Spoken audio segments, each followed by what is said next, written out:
Jacobs. I'm going to turn it over. If Keith wants to come up, Keith. What can I say? As you heard from Gennady, I mean, both of these guys fought their heart out in such a high level, world-class fight. Nothing but respect for what Danny has done inside the ring, outside the ring, the way he conducted himself through the whole promotion and his entire team. So I'll turn it over to his manager Keith Connolly, and then you can open it up for questions with Bernie for both Danny and Keith. Thanks, guys, for waiting around. I'm so proud of Danny. I mean, I don't even know what to say. It was a close fight. It was a good fight. I thought he won. I thought he outworked Gennady. I don't know what the punch stats were, but anytime Gennady hit him with a really hard shot, Danny seemed to come back with 2 or 3 of his own. So I couldn't be more proud of him. I pictured a victory coming into tonight, and that feeling of pride I would have had if we had gotten the decision. I'm prouder the way I feel inside right now than the way I thought I would if he had won the fight. So I'm proud of you, and I love it.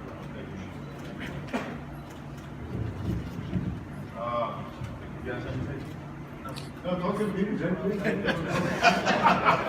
to the people. Well. My son said to talk to the people, so I shall. We came into this affair with very little chance of winning by your standards, but Team Jacobs knew from the point that we started training camp until we actually entered that ring that we were ready to win. And Danny showed tonight why he is not just an elite middleweight, but a world champion middleweight.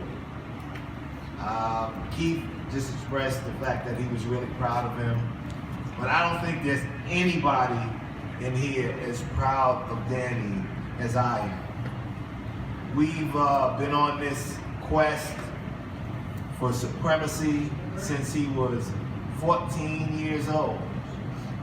And I've watched him grow into a strong, intelligent, charismatic man and a fantastic fighter.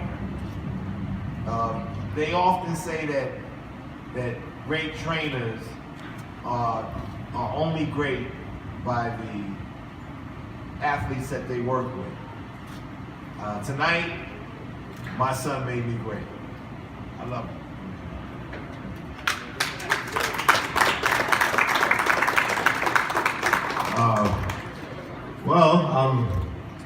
I'm really proud of myself that I went in there and I gave it all that I had, and I showed some moments of true grit, and the fight didn't go in my favor, although I do really felt like I won that fight. I mean, I definitely think it at least could have been a draw, to say the least. But it didn't go my way, and I won't complain. But I'm happy that, like I've said inside the ring, that the fans ultimately were the winners, because that definitely wasn't a dull fight. We traded, we boxed, and we used our skills, and we entertained everyone. So that was our job, and I felt like we did our job 110%.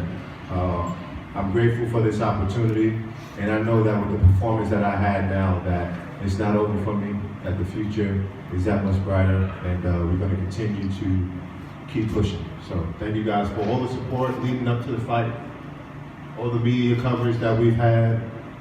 You guys keeping this boxing thing alive. It's you guys, and it's your responsibility to make sure that we do it the right way, or that you do it the right way, and I appreciate and applaud you. But boxing is boxing, and anything can happen, and I definitely think I shocked a lot of people tonight, because going in, I was definitely the underdog, and I had no chance. So I proved who I am, and I proved what I can do. But all I can do is look forward to the future. So Thank you guys very much, and I guess we can start taking some questions, and we're going to do the hand thing. Danny, to your right, congratulations on a great fight. Thank you. I wonder, first of all, if you feel like you come out of this enhanced, even though you lost the fight, that your reputation is higher than it was going in? I got that Bruce Lee workload, man. I really feel like, this was a win-win situation for me. Because when you're the underdog, it's like I was, and when you go the distance and you fight back and you hurt the fighter and you show what you have inside of you, this is boxing. Sometimes you win, sometimes you lose, but it's ultimately about making fans and pleasing everyone and showing that you're a crowd-pleasing fighter. And then the second thing I wanted to ask you is, you see sometimes guys, they won't take fights unless all the terms are in their favor, and you took a fight that necessarily the terms weren't in your favor. And so do you feel like if more guys would do that, that the sport itself would be better and that boxing will be in a better place than it is currently? Yeah, absolutely. I think boxing has turned out to be more of a business because it's more lucrative than it's ever been before. So certain popular fighters kind of take advantage of that. But I understand that I was in a position where I had to earn my respect and I had to, go up there and face the best, even if the tournament wasn't really in my favor. I'm happy with the negotiations and how they went from it. And like I said, I just go back to the drawing boards and see if we can get a rematch or see if we can move forward. But I definitely think this was a win-win situation for me. Danny, I'm sure there was a part of you that wondered coming in what Golovkin's power would feel like and how you would react to it. After going through 12 rounds, what did it feel like, and how do you feel you reacted to it? It wasn't what everybody made it out to be. It definitely wasn't this boogeyman, knockout artist that everyone is saying. And even when I got dropped, they said I got pushed a little bit. I mean, I did get hit, but I would have to go back and see it. But I wanted to go trade with him right there because it really didn't hurt me. I really didn't get hurt like I thought. If he landed one of those shots, it would be over, And I won't say he's the biggest middleweight, but he's a fair-sized middleweight. And I knew going into the fight that I would be the bigger man. And we outlanded him in punches. We threw more punches. We just overall, was successful with the game plan. He was a tough fighter. I knew he was going to come forward, but he showed respect. He didn't come forward disrespectfully like he did every other fighter, the 23 guys that he's knocked out. He showed respect, and my boxing ability demanded that respect, and also my power. So I'm happy, I'm proud. All I can do is not fire over good enough. Sour, sorry. Whatever. Do you remember the first power shot you took what round was it? Man, I got hit with an overhand right in the back of my ear, And I don't know if I was down or what it was, but I just said, okay, this is what we're working with. Okay, it's not that bad. We can work. And as you've seen, I've showed times where I wanted to go toe to toe. And I was gritting at him, I was, let's go. There's nothing that he did that stopped me from being confident, stopped me from my game plan.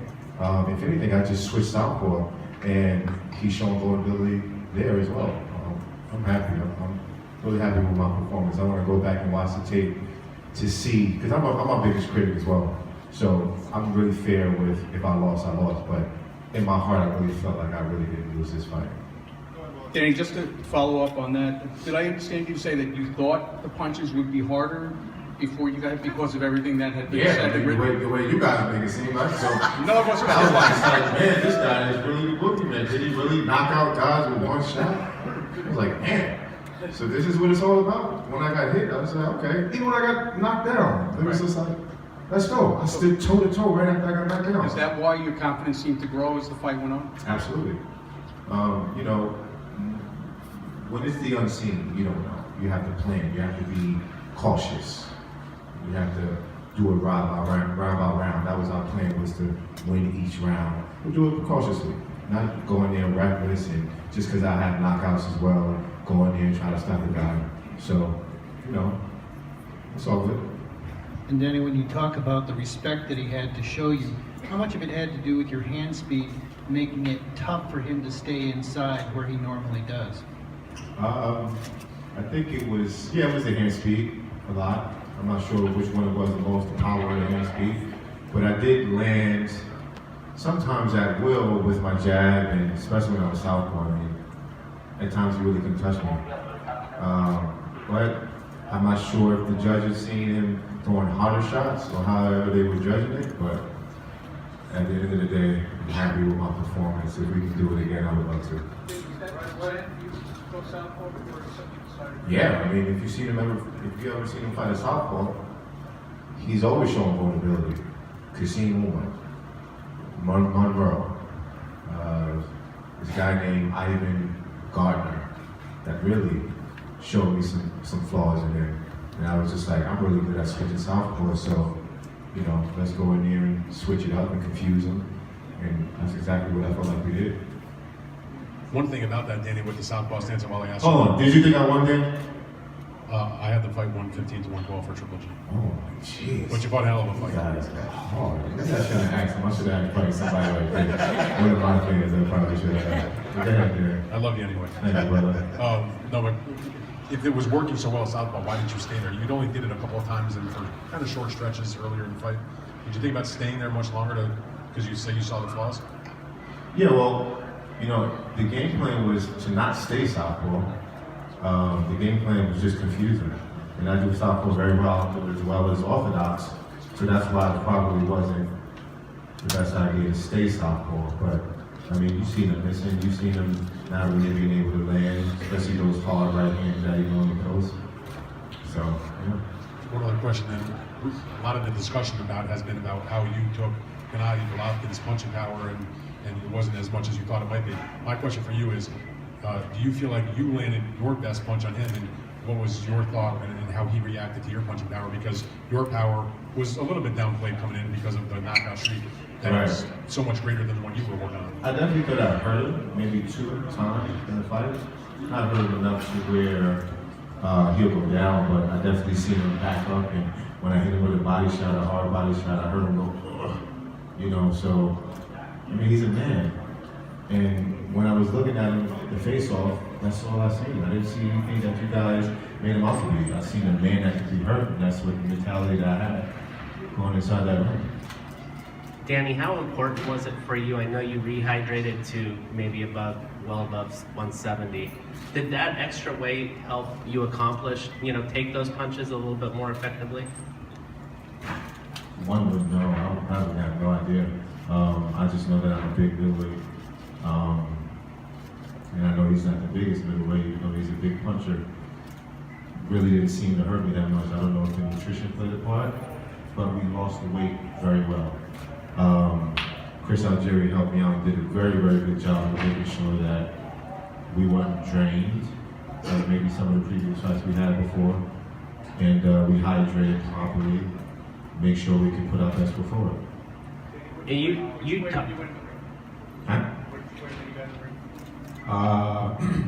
Probably about 175. Yeah. You spoke about this fight being your destiny, and at the end of that 11th round, when you were impressive to close it, you kind of pumped your chest. And what did that moment feel like? And as the fight went to the judges, how were you feeling? I was 100% confident that I was going to get this victory. When I was pumping my chest, and I was, like I said, I was grinning at him and, showing that bravado, I was in the zone. And once you're in the zone, it's kind of hard to get you out. Like when Triple G is, you get that momentum, it's kind of hard to stop him. So that was just me, showing what I had and letting him know that this ain't gonna be, one of those easy go-rounds that you've had in the past. Danny, congrats on a good fight. Thank you. Golovkin said that he thinks you deserve a rematch, but the sentiment was that's not going to be immediate because he's probably going to fight Saunders in June and then maybe Canelo in September. So if you don't get an immediate rematch, who do you go to next? I mean, that's not up to me. I have no idea who's out there. I have no idea. That's why I have a team to take care of those things. But I'm confident that I could be the best middleweight in the world. I really feel like I got this victory tonight, and most importantly, we gained fans so that we can possibly getting a rematch in the future, whether it happens tomorrow or next year. No matter. And lastly, there was a lot of chatter about the IBF second day weigh-in. Golovkin said that he felt like you weren't respecting the sport with the decision. I just wanted to see where your mindset was. No, it wasn't really so me being disrespectful. I mean, it's my prerogative to, want to get up at 6, 7 o'clock in the morning to do a weigh-in and to be restricted to 170 pounds. So it was mainly me just wanting to stay hydrated, not have to focus on the little things, even though I respect this boxing game.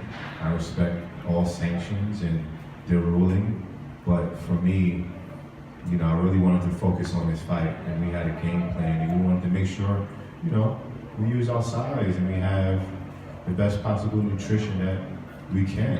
And waking up early, for me, was just a hard thing to do, not because we were overweight, but I didn't want to have an issue whatsoever.